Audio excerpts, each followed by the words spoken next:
Hey everybody, it's Clint. I think there's a story here. I think there's actually multiple stories here. This is just one example of narrative setting. That's what I'm going to call it. They're setting the narrative in comics. This happens all the time, constantly, and it's even worse if you're on social media. It's any way that you can put a narrative out there to make you sound like the good guy and everyone else sound like a villain. So we're going to get into this. Before we do, though, guys, Downcast 3 is coming soonish. I mean, we're almost done producing the book, and so I'm kind of at this stage where I'm like, do I just launch it, or should I still wait for Fatal, before we get that out the door? So we'll see. I'm gonna keep continuing on this, but I'm also going to be making my novel available in nice printed. We're doing a new cover for it. We'll be reprinting it. And so if you want to just have more reading material, this will be a good campaign to do so. So sign up for the mailing list.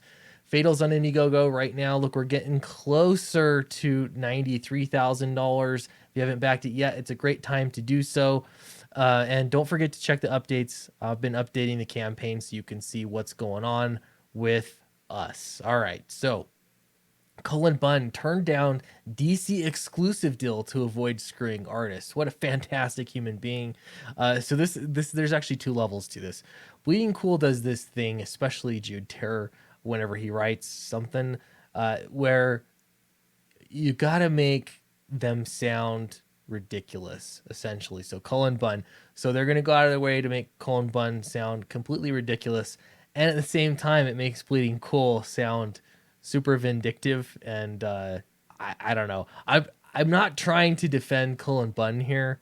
I'm just saying that they're both playing the same game of trying to set an agenda. They're trying to set a narrative on each other. So here we go. Let's get into this article.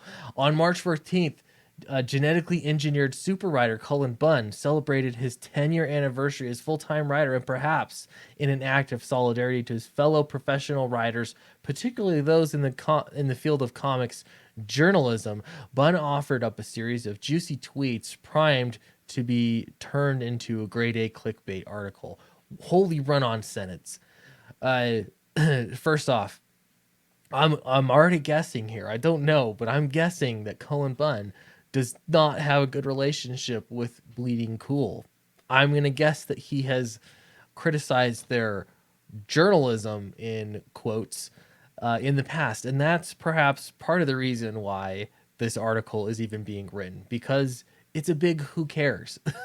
If I saw Cullen Bunn say that he turned down a full-time exclusive deal with DC because he wanted to, not screw out his artists, I probably would just scroll on by, because really, who cares? I constantly am seeing people post vague things on Twitter saying how great of a person they are, or, just had a fantastic phone call, wish I could tell you all about it, stuff like that.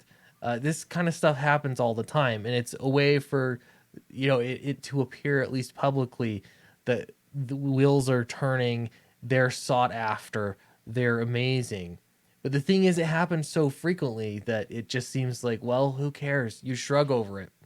But you know, you can't let a good story go to waste. Okay, so this was a clickbait article, or it was intended to be. And I think Bleeding Cool is probably right in that respect. To be fair, Cullen Bunn was hoping for some good press. Maybe not overtly, maybe it was slightly subconsciously, or maybe it was completely overt. I guess that's possible too. So we'll continue here. According to Bunn, he turned down a lucrative offer to become a DC exclusive writer, exclusive with three X's, writer at the helm of a flagship book, flagship in quotes. And he did it to stay true to his creator-owned roots and protect his artistic collaborators. What a guy. Okay. I mean, laying on Jude Terrors lays this on so thick that it's like, well, what's the story then? I don't know what's actually here and how much of it is just your sarcasm coming through. But here's quotes, so I'm assuming that these quotes are the real ones. This is him actually quoting Cullen Bunn. Cullen Bunn says, "I was offered an exclusive with DC there at the end," Bunn tweeted. "It was a great offer, and I would have been helming one of the flagships. I almost took it." but it would have meant I couldn't do any creator owned books, including those that some artists have been working on essentially for free for more than a year. He also added, it simply wouldn't have been fair to the many collaborators I was working with, and so I passed the offer, thus ending my time with DC. So here's, I guess, part of the reason for the sarcasm here is that it's likely that it didn't make a lot of sense to sign an exclusive contract when you could, in fact, actually be making quite a bit of money with those, your creator owned books. And if that's the direction you want to go, it's kind of interesting when it comes to comic books, because it seems like people get into comics often by starting with their own creator owned stuff. They work for Marvel or DC for some kind of tenure, and they're, whatever, presumably got to do what they want to do. They get disenchanted with the industry, and then their goal is suddenly to do creator-owned books. That's always how it goes. They always end up going back to creator-owned books. It's rare that I see anybody go to Spider-Man and want to write Spider-Man for the rest of their days. It always seems like, eventually at some point they realize, like, what's the point? The jig is up, and they move back to doing their own stuff. So I guess that is part of the sarcasm here. But again, you have this war in comics over narrative. You'll see this all the time. Most of the time, it's very subtle, though. It's not quite this big sarcastic news article in Bleeding Cool, but it does happen all the time, sometimes in private and much of the time in public, where it's trying to paint yourself as the good guy, trying to paint somebody else as the villain. Almost everybody does it. I see it all over the place.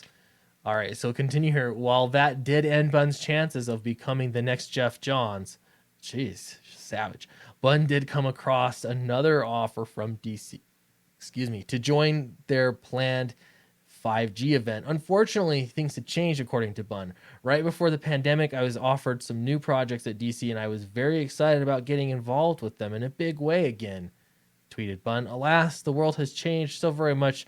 All the editors I knew are gone. I'm not sure it will ever work out. Would have been cool. Yeah, the editors are gone. Basically, your contacts are gone. It's over. It doesn't matter. And then here's Jude Terror saying, yeah, we miss Dan DiDio too. Yes, he was a big, dumb, bald-headed doofus, but he was our big, dumb, bald-headed doofus. Sniff. Happy belated anniversary, Colin Bun. What's the preferred gift for the 10th? Is it variant covers? Well, you've got plenty of those already. Holy crap.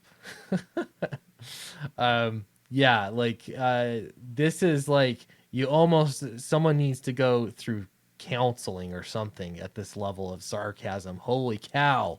It's really piled on. Anyway, so no good deed left unpunished, basically is what this is about. If you are trying to get ahead in comics and you have enemies, those enemies are worth probably 2 or 3 friends. We'll say that. Enemies will go out of their way to destroy your life. They will go out of your way to make you look like a jerk and just generally be, subtly obnoxious. Friends can give you connections into the industry. Again, you're a friend with one editor. You can get a writing job on a character that you've been wanting to write.